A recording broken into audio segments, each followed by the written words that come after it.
In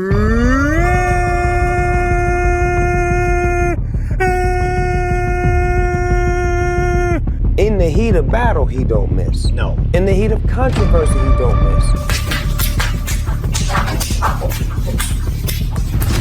See, I'm not a monster. I'm just ahead of the curve. In the meantime, and as usual, go fuck yourself. YouTube! What's going on today, man? Look here, look, listen. This video, listen, it's the truth. It's the facts, and people are going to get mad because, honestly, at the end of the day, they don't like to hear the truth. They only want the truth if it suits them, but I ain't about that. I don't care if I lose subscribers, gain subscribers. I keep it real, I pack the steel, and you know what? Hey, man, fuck it. If you can't hang with me, well, then listen, you get left in my dust, bitches. But this is what we got to talk about right now. It's the hard truths, the hard facts. Big Daddy Ghost of A here, going to break it down for all your nerds out there and let you know what actually is going on, slapping the side of the head with some facts of reality, my friends. And skill-based matchmaking is a big problem when it comes to online first-person shooter multiplayers nowadays.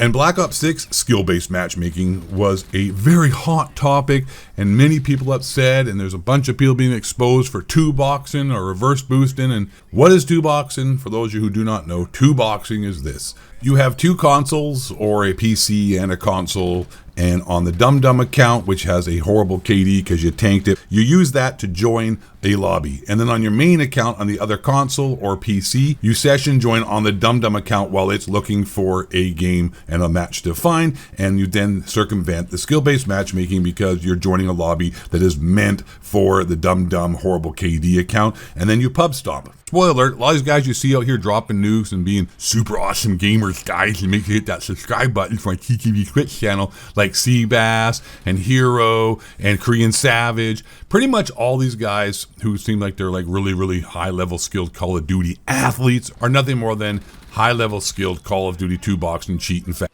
That's the facts, Jack. So recently now, I have seen very many people on the Twitter and Call of Duty community, for that matter of fact, complaining about how unfair skill-based matchmaking is, and it's too strict. And listen, I get it. I'm not trying to sit here and say I think skill-based matchmaking is fun. I'm not even that great at the game, but I still end up getting punished by skill-based matchmaking quite a lot. Not in the lobbies that these sweats get into, these super tryhards get into, but I get put into my own level of skill-based matchmaking for my skill set. And listen, it's not unfair. It's annoying and it makes the game less fun, for people like me at least, and people like them, but it's not unfair. In fact, skill-based matchmaking is the epitome of fairness because you're playing against similarly skilled gamers. So that is fair. Now, skill-based matchmaking would be unfair if I was being put with gamers who were way better than me, but that's not the case, because if you're going positive or close to positive or just slightly over positive, that's called fair. If you're going 3 and 30, 3 and 40,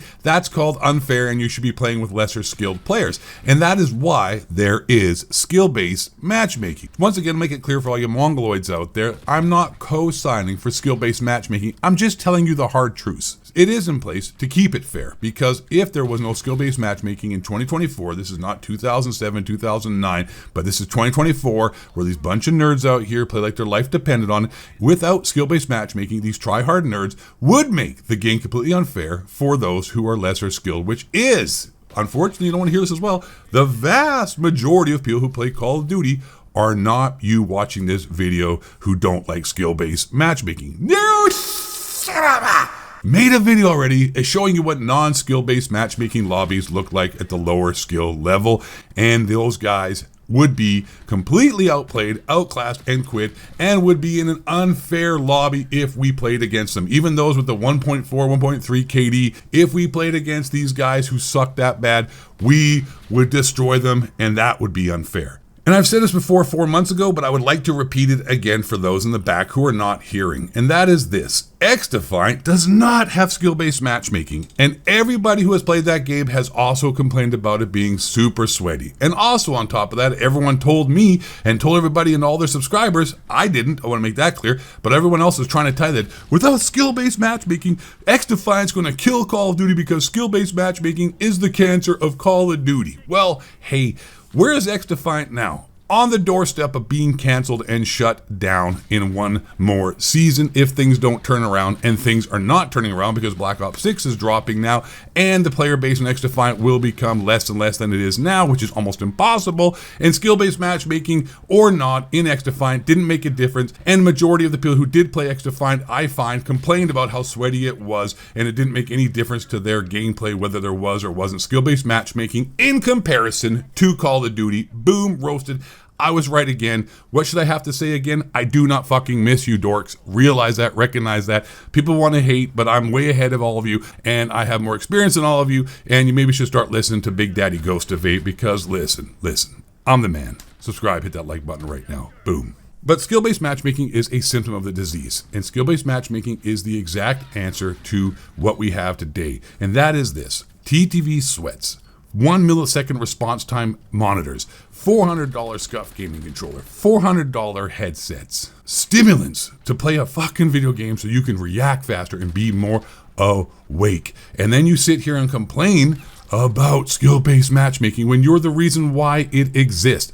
It is pathetic of all these people that keep crying about it. And what's even more pathetic is those that defend two-boxing as an answer to skill-based matchmaking. You all sound like a bunch of whiny crybaby pussies who don't want to play against yourself, so you'd rather go play against someone like me or someone who's even worse than me so you can look like you're actually good at the game and drop nukes and have fun. And I understand that. Listen, I understand it. You want lesser, easier lobbies because it makes the game more fun. Can't deny that. When I get an easier lobby and I go 30-5, 45-5, 20-10 even for that matter of fact, it's a lot more fun than going 15-14. But you reap what you sow. This is what happens when everyone takes gaming too damn serious. They have to implement skill-based matchmaking because majority of people playing the game don't take it that serious, and they don't want to play with you fucking nerds. That's how it is. And if they did play with you nerds, the game would be like XDefiant, and it would be dying and dead. So yes, skill-based matchmaking sucks, but you get what you put in, man. Maybe, here's my answer, maybe we should all just accept that fact and stop trying so hard and just try to have fun and stop messing with these metal loadouts and everybody running the exact same weapons, the same classes, the same fucking attachments because they all have to compete, because these people have all been, and here really is the red pill, my friends, you have all been tricked and fooled into thinking gaming is a sport, gaming matters, gaming is more than just entertainment like watching TV, because corporations have brainwashed you for monetary purposes to taking this seriously, because now what we have esports, which is a joke. You may all like it, it's a joke. Oh, we have to have Twitch streamers. Why? Because Twitch makes tons of money.